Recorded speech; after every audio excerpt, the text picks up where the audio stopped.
Boling quarterback Vernon Jackson led the Bulldogs into this one with over 2,000 yards rushing and the hopes of the town resting on his broad shoulders. But it was tough sledding early on as the Gunter defense was swarming to the ball. On the game's opening possession, they force a fumble from Elijah Gooden deep in Bulldog territory. They would cash that into points just a few plays later as Gunter's Trey Carr bangs his way in from a yard out. Boling trailing early, 7-0.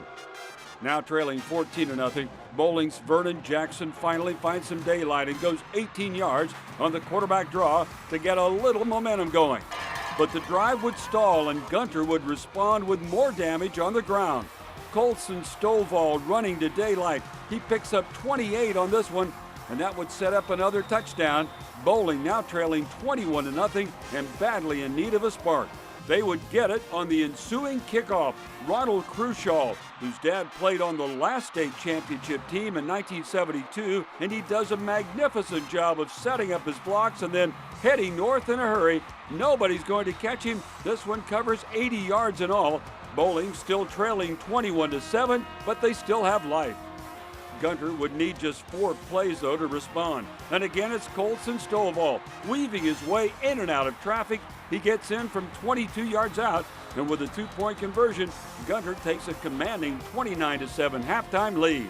Jackson then buys time with his feet as he rolls left and airs it out downfield for Luis Maris, who hauls it in for a 35-yard gain. But the Gunter defense was equal to the task. Dylan Jantz comes down with this pass, and after another score, Boling was down 36-7.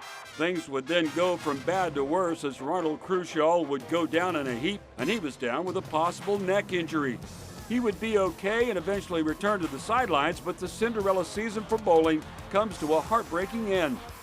Boling loses it 43-7.